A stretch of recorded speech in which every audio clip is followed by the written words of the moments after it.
Well, welcome into the workshop. The first thing we have today is this beautiful old bell-tone mandolin.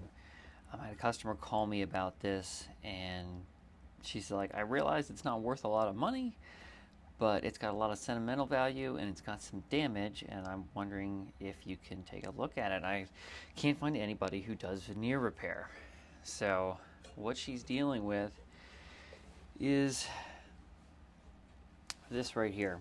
So apparently I believe her grandson, when he was young, knocked this over and somehow cracked this veneer out.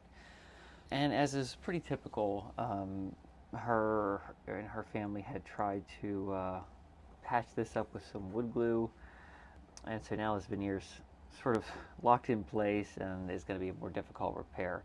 Obviously, this was not up to the standard of what she was looking for. So when I talked to her about it, I told her that we have a couple different options. Thankfully, I've got a lot of experience working with veneer due to my background in resonator guitars. So this isn't particularly intimidating, but it's not the sort of repair you're going to see too often in a lot of luthiery work because most people are working on high-end solid wood instruments. They're not dealing with a lot of this type of old school veneer. This is plywood is what it is. But the same techniques apply, right? So one thing, if we want to be super aggressive, we could just sand this entire back off, take this whole layer of veneer down, veneer on an entirely new piece of wood. This is probably, I'm gonna guess maple or birch. I'm thinking maple, just due to its fine grain texture and the way the grain lines aren't particularly distinct. This has clearly been stained and faux finished to look like mahogany. These ribbon stripes are just painted on. They're actually not part of the structure of the wood grain, which is flats on and goes kind of like this. But it's a beautiful look. There's nothing wrong with this. It simulates the look of quarter sawn mahogany or sapele, something like that, without the cost. But it is going to make for a bit of a difficult repair. Like I said, perhaps the easiest, quickest thing to do and most complete solution would be to sand the entire back down and veneer on a whole new piece. The problem is that that's going to involve a lot of complex fixturing, vacuum bagging, which is all doable, but I'm not ready to make the investment for my shop in buying a vacuum bag, just for this one repair. It's not something that you're going to typically find in a luthiery shop. You see it a lot in resonator guitars because resonator guitars are often made with high-end veneers, and they'll do custom work. So that's a little bit different. Again, also very common in high-end woodworking shops, cabinetry, when you need to do curved pieces. But again, very uncommon for luthiers. If she was really adamant that she wanted it to look brand new, perfect, that would be the only way to go. So you'd have to factor in the cost of buying a vacuum bag, making the fixturing, etc. It would be more expensive, even though it would be, in my opinion, a little easier. More time consuming, but easier, if that makes sense. But instead, what we're going to do is basically just try to replace this section here. There's not going to be a good way to fit in a joint on this end grain, so the better solution is to work end to end and try to join it probably right here with the heel, and then just run a straight strip all the way down here. Try to find a wood that matches this, again probably a maple, and inlay a whole new piece. So we're going to have to start by cutting this out, framing it out really nice, getting clean edges, saving these pieces as much as possible because I want to patch them in here and over here along the edge, because you always want to maintain the integrity of the original instrument as much as possible. Once we get the new piece inlaid in, probably going to sand this all down, restain the entire thing, try to approximate this faux finishing if I can. I don't know that she would be brokenhearted if that wasn't able to be maintained. I'm not exactly sure how this would have been done back in the day. I would probably, it almost looks like it was sprayed on. I would probably use an airbrush. You might be able to do it by hand too. There's a couple of different options that you have, but that's the plan. Cut this out, save some of these pieces, patch them in here, glue in a new piece. Probably going to use hot hide glue because of its tacking and gelling properties. We can paint some hide glue on there, lay that piece in, and hold it and it will tack very quickly, and then tighten and pull the veneer in to give a good solid repair.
So what you can see here, when you try to do a home repair, a lot of times what people try to do is just sort of squeeze some glue in and press it down, and the problem is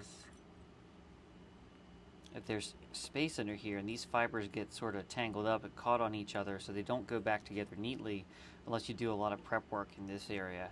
So eventually you end up with this big old layer of glue globbed up underneath the veneer, and then there's no really getting it back down.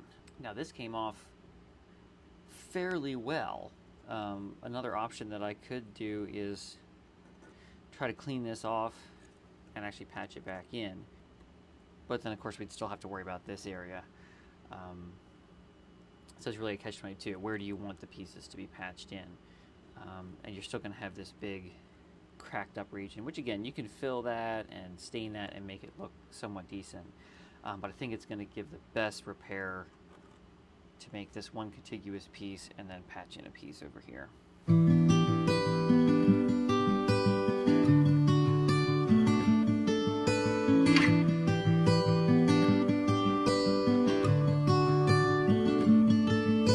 The light is fading fast from this old town, we gotta go. Our bags are packed, so what we waiting for? There's no point in delaying what we both already know. Escape this time with me. Escape this time. So as you can probably see, the original section where there was no damage was actually a lot easier to remove. It came off a lot more cleanly than the section that the customer had repaired. That's often the case with these old instruments. The veneer is not particularly well adhered, so it comes off pretty easy. That's why this instrument was so easy to damage. And that's also why it's so important to not try to repair things on your own. If they hadn't globbed all this glue in here, I probably could have salvaged this section and done a much more minimal repair. Unfortunately, putting all this glue in here just made that impossible. So, pro tip, if you don't know how to fix it, don't try to fix it. Take it to a professional. It's going to be cheaper and easier for you in the long run if you just let the pro do it right the first time. Another thing we're going to have to deal with here is this. You can see that this section of veneer is all loose. Hard to say if that was already loose before the damage, or if that happened because of the damage. But that's something that we're going to have to be very, very careful with. I may try to go ahead and lift this up and work some glue in under there, and start by just tacking that down so I don't have to worry about accidentally catching it while I'm working and breaking it off. I could also, worst case scenario, I could cut this section out here or cut it at a diagonal, but I really don't like to do that. I don't want any lines going across the grain. This section here follows the grain because it broke. Wood always breaks along the grain. So if I can try to match those angles and this sort of jagged edge a little bit, that might not be possible, but I'd love to try. That'll give us the most visually seamless repair. I don't want any nice straight lines that are going across the grain. With the grain is okay, like this. This wood has nice straight grain, and I match the direction of the runout so that the joints will line right up with the actual grain of the wood itself. Just sweet life, escape this time with me. Escape this time with me. Nowhere else to be. Escape this time with me.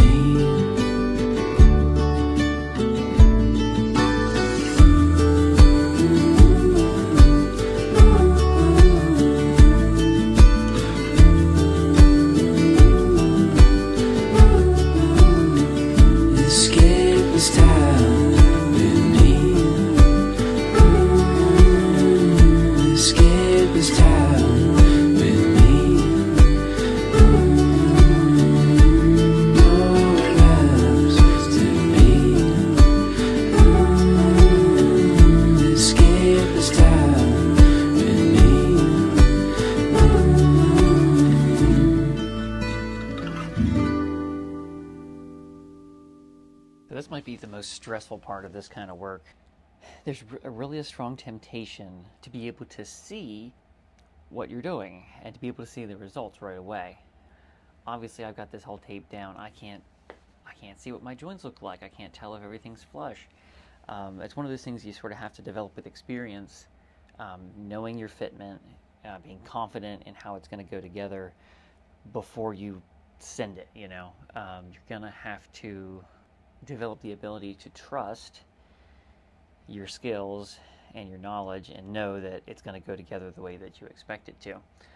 Because the temptation is really strong. You want to peek and you want to poke and you want to prod, but the best thing you can do is commit, send it home, cover it up, tape it down, and let it dry.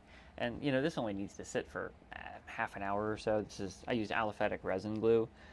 It'll tack pretty quick, but it does need pressure from the tape. And the tape's enough. You can just hold it in place basically with a little bit of tension on the tape, and it'll hold forever basically. It's not a structural joint, you wouldn't want to use those sorts of techniques for, say, like a neck joint or something, but this is purely cosmetic. And as you can see, it did a lot better job holding this repair down than the original glue did over the course of time. So I'm just gonna have to move on to another portion of the job and be patient with it and come back to it a little bit later.